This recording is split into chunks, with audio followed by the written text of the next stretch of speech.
बहुत समय पहले वर्णाक्ष नाम के एक समृद्ध राज्य में आदित्य नाम का एक तेजस्वी और धर्मपरायण राजकुमार रहता था। उसने युद्ध कला, राजनीति और वेद शास्त्रों में गहन शिक्षा प्राप्त की थी। वह न केवल एक योद्धा था, बल्कि एक गहरे चिंतनशील आत्मा भी था, जो जीवन के वास्तविक उद्देश्य को जानना चाहता था। उसके पिता राजा विराट वृद्ध हो चुके थे और राज्य की जिम्मेदारी अब धीरे-धीरे आदित्य पर आने वाली थी। एक दिन एक साथ दो संदेश आए। पहला, उत्तर सीमा पर विद्रोहियों ने हमला कर दिया था और निर्दोष लोगों की जान खतरे में थी।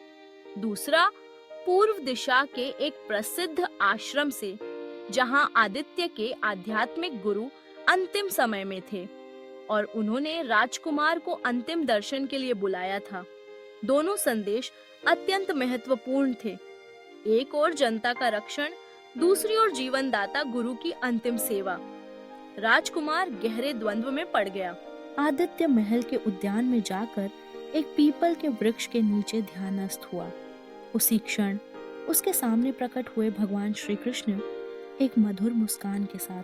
आदित्य ने प्रणाम किया और बोला, प्रभु, मैं द्वंद्व में हूँ। यदि मैं युद्ध क्षेत्र जाऊं तो अपने गुरु को खो दूंगा।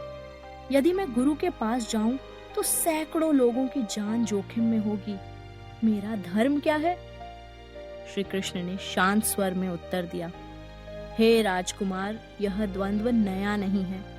जब महाभारत में अर्जुन भी कर्तव्य और भावनाओं के बीच उलझा था, तब भी मैंने यही कहा था, धर्म के अनुसार कार्य करो, परिणाम की चिंता मत करो।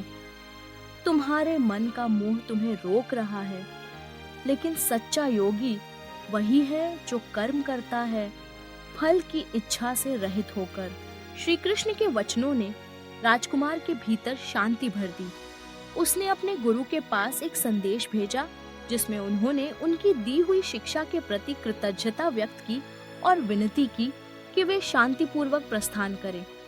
फिर आदित्य सीमांत की ओर बढ़ गया। वहां उसने शांति से, रणनीति से और करुणा से लड़ाई लड़ी, बिना क्रोध और अहंकार के।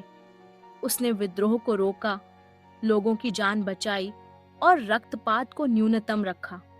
बाद में यह समाचार आया कि उसके गुरु शांत मन से ब्रह्मलीन हो गए थे। उन्होंने अपने अंतिम वाक्य में कहा, मेरा शिष्य अब गीता को बिना पढ़े समझ गया है। उसने कर्तव्य को भावनाओं से ऊपर रखा। यही सच्चा योग है। यह कहानी भगवद गीता के अध्याय 2 श्लोक 47 पर आधारित है। कर्मण्येवाधिकारस्ते मा फलेषु कदाचन। तेरा अधिकार केवल कर्म करने में है, फल में नहीं।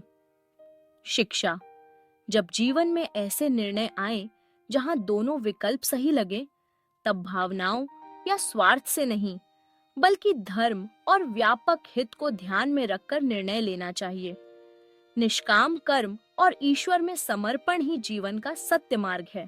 Thanks for watching. Please subscribe and like for more videos.